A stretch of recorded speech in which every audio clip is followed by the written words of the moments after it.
Baik, kembali lagi kita akan coba masuk ke dalam pembelajaran kebahasaan teks cerita sejarah yang kita perdalam lewat novel sejarah. Novel sejarah akan terbentuk juga selain unsur terpenting sudah kita pelajari struktur. Sekarang kita masuk ke dalam unsur terpenting juga dalam segi kebahasaan. Nah, di dalam unsur kebahasaan teks cerita sejarah ini akan kita lihat biasanya membentuk di dalamnya menggunakan banyak kalimat bermakna lampau. Jadi contohnya kita lihat pada nomor 1. Pendekar Sultan ditangkap saat itu ia baru berusia 15 tahun. Saat itu ia baru berusia 15 tahun. Ini adalah suatu kalimat pertanda untuk menyatakan bermakna lampau, yaitu saat itu ia baru berusia 15 tahun. Untuk pada contoh pertama kita sudah menemukannya. Yang kedua kita lihat contohnya saat penjajahan Inggris dan Belanda mulai ada usaha rekonstruksi candi dan seterusnya. Nah, kenapa saya katakan dan seterusnya? Karena kita sudah langsung boleh mengambil kesimpulan adanya pertanda bermakna lampau pada kalimat ini, yaitu saat penjajahan Inggris dan Belanda. Saat penjajahan ini sudah menyatakan kembali ke sini, yang membuat bermakna lampau.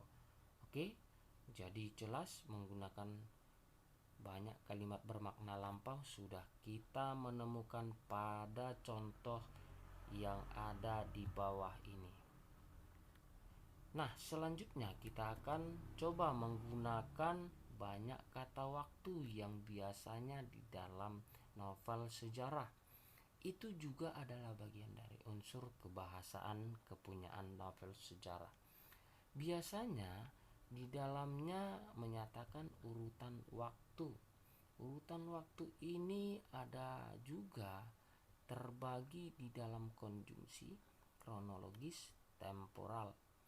Dan temporal ini biasanya ditandai dengan kata boleh sejak itu, ini termasuk temporal.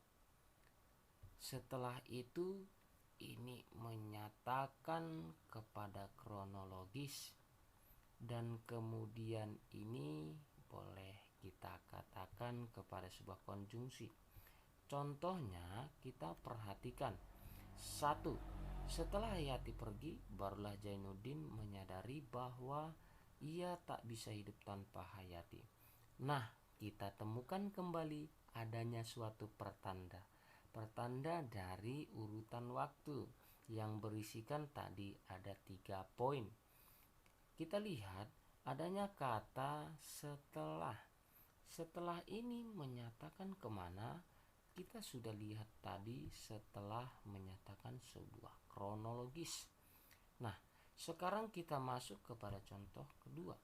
Kita akan temukan bagian dari urutan waktu yang berisikan juga di dalamnya tadi ketiga poin tersebut. Kemudian datang pula berita dari sebuah surat kabar bahwa Ajis telah bunuh diri meminum obat tidur di sebuah hotel di Banyuwangi. Kita sudah dapat untuk membentuk suatu kata urutan waktu. Urutan waktu itu di sini berisikan kemudian. Kemudian ini masuk ke dalam kata konjungsi. Nah, jelas kita sudah menemukan 2 contoh yang berisikan di dalamnya urutan waktu. Selanjutnya kita masuk kepada menggunakan kata kerja yang menggambarkan suatu tindakan. Suatu tindakan ini biasanya di dalam pembelajaran bahasa Indonesia akan tergolong ke dalam kata kerja material. Kata kerja material ini kita akan lihat pada contoh di bawah ini. Contoh yang pertama, berjalan di sekitar taman menjadi salah satu kegiatan yang menyehatkan jiwa dan raga. Nah, sekarang kita akan cari yang manakah di sini kata kerja material. Oke, kita perhatikan. Berjalan di sini sudah menyatakan suatu kegiatan yang dilakukan mengarah kepada tindakan. Tindakan itu berjalan di sekitar taman ya, sudah jelas ini menyatakan suatu tindakan. Yang kedua, kita perhatikan. Bank Mandiri akan berusaha untuk mencetak uang mereka sendiri. Hal ini membuat pemerintah Indonesia mengambil langkah dengan cara berusaha untuk menarik mata uang yang telah diterbitkan oleh Belanda dulunya. Kita bukan mencari sekarang kata urutan waktu, temporal, dulunya ini termasuk temporal. Sekarang kita akan mencari kata kerja material, yaitu disebut dengan kata kerja tindakan. Nah, yang mana tindakan pada contoh kedua yaitu nih, berusaha untuk mencetak uangnya sendiri. Ini adalah bagian dari suatu kata kerja tindakan. Oke, kita sudah juga menemukan untuk unsur kebahasaan yang ketiga. Dan selanjutnya mari perhatikan, kita akan menemukan unsur kebahasaan yang berisikan banyak kata kerja yang menunjukkan kalimat tak langsung. Kalimat tak langsung ini akan berisikan mengatakan bahwa memberikan pertanda kalimat tak langsung, yaitu menceritakan tentang, menurut, menyatakan, dan mengungkapkan. Nah, kita perhatikan dalam contoh pertama ini. Robi mengatakan bahwa cuaca hari ini sangat panas. Sekarang kita lihat kalimat tak langsung yang ditandai dengan 1, 2, 3, 4, 5 poin ini. Nah, mari kita lihat apakah pada contoh pertama ini adakah di dalamnya. Jelas ada, yaitu pada kata mengatakan bahwa ini sudah menyatakan kalimat tak langsung. Contoh kedua, kita perhatikan, dokter mengungkapkan kepadaku bahwa aku harus istirahat yang cukup dan tidak keluar rumah selama beberapa hari. Di dalam contoh kedua ini juga sudah memiliki pertanda, yaitu mengungkapkan. Mengungkapkan ini termasuk kepada kalimat tak langsung yang menyatakan, yaitu mengungkapkan. Baik, kita sudah temukan untuk kalimat tak langsung. Nah, kita lanjut untuk menemukan kaidah kebahasaan dalam novel sejarah, yaitu kita akan lihat di dalamnya menggunakan kata kerja yang menyatakan sesuatu dipikirkan atau dirasakan. Dan ini biasanya disebut dalam pembelajaran bahasa Indonesia dengan kata-kata kerja mental. Contoh, namun karena masih merasa sakit hati, Jainuddin menyuruh Hayati pulang ke kampung halamannya saja.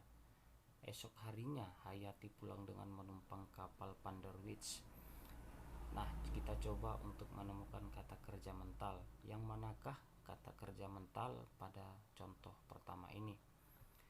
Jelas kita sudah menemukan pada awal kalimat yang menyatakan sebuah kata kerja mental dalam perasaan, yaitu namun karena masih merasakan sakit hati. Ya, jelas sudah menjadi suatu pertanda ini menunjukkan kata kerja mental. Yang kedua, kita lihat pada contoh kedua ini. Gunadarma mulai berpikir untuk merancang dengan menggambarkan Candi Borobudur. Ia memperkirakan luas candi tersebut akan mencapai ratusan meter persegi. Tanpa kecanggihan teknologi, pembangunan Candi Borobudur diperkirakan selesai dalam kurun waktu 50-70 tahun. Nah, kita coba untuk menemukan yang dimana biasanya kata kerja mental ini ditandai dengan dipikirkan atau dirasakan pada novel sejarah. kita lihat tadi kita sudah menemukan dirasakan, sekarang kita akan coba untuk menemukan dipikirkan. Guna dharma mulai berpikir ini ya sudah jelas menjadi sebuah pertanda untuk kata kerja mental. Tidak perlu lagi kita untuk lama-lama mencari dan membacanya karena kita sudah menemukan untuk kata kerja mental terletak pada awal kalimat. Oke, selanjutnya kita lihat untuk kaidah kebahasaan yang membentuk di dalamnya banyak dialog yang ditandai dengan petik ganda atau yang disebut dengan kutip dua. Dan juga di dalam kaidah kebahasaan ini akan berisikan sebuah kalimat langsung. Kalimat langsung ini kita lihat nanti di dalam contoh ini. Yang manakah termasuk kalimat langsung dan yang manakah menyatakan sebuah dialog. Hampir mirip ya, karena memang ditandai dengan tanda petik dua atau kutip ganda, petik ganda itu sama saja. Contoh yang pertama kita masuk. Diawali dengan petik ganda dan juga diawali dengan petik ganda. Kita bandingkan contoh kedua juga diawali dengan petik ganda dan juga ini ditandai dengan petik ganda. Namun tugas kita selanjutnya akan melihat perbedaan dialog dan kalimat langsung. Yang manakah pada kedua kalimat ini termasuk kalimat langsung dan petik ganda. Yang pertama, mana surat itu?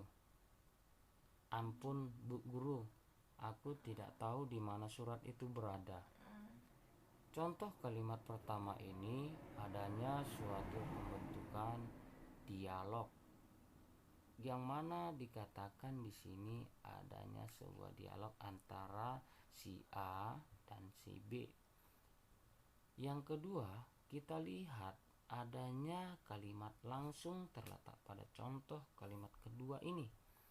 Mengapa demikian? Kita sudah jelas melihat adanya suatu kalimat langsung dinyatakan pada tanya jono. Contoh kalimat kedua ini ditandai dengan awalan kutipan ganda, yaitu apakah kamu paham soal ini, ditutup dengan tanda petik ganda, langsung disambung dengan tanya jono. Ini jelas sudah menyatakan kalimat langsung, tidak ada lagi untuk menyatakan dialog. Meskipun ada suatu ungkapan di dalamnya, tapi masih bersifat kepada satu arah. Dialog itu adalah dua arah saling memberi suatu informasi atau terjadinya interaksi antar dua belah pihak. Nah, selanjutnya kita masuk ke dalam kaidah kebahasan yang berikutnya. Untuk yang terakhir kita lihat kalimat berisikan dengan kata-kata sifat. Gunanya untuk menggambarkan. Biasanya yang digambarkan itu adalah tempat, tokoh, atau suasana. Jadi kaidah kebahasaan ini juga akan mempengaruhi di dalam suatu unsur penulisan novel sejarah. Contohnya kita akan baca, di balik megahnya Candi Borobudur pasti tak lepas dari sejarah masa lampaunya. Berikut ini adalah sejarah singkat Candi Borobudur. Dalam catatan sejarah, Candi Borobudur diperkirakan dibangun pada abad ke-9 saat wilayah yang sekarang ini disebut dengan Magelang dikuasai oleh dinasti Sailendra yang dipimpin oleh Raja Samaratungga. Nah, sekarang kita akan lihat di dalam ini akan terbentuk suatu kata, tempat, tokoh, atau suasana yang termasuk kepada kata sifat. Kita akan cari yang pertama untuk unsur pembentuk tempat. Kata tempat sudah jelas tadi kita lihat, ya ini mengatakan kota Magelang. Magelang itu adalah suatu tempat yang ada berada di Pulau Jawa. Tidak asing kita mendengarnya Magelang ini. Nah, yang kedua kita akan coba temukan untuk tokoh.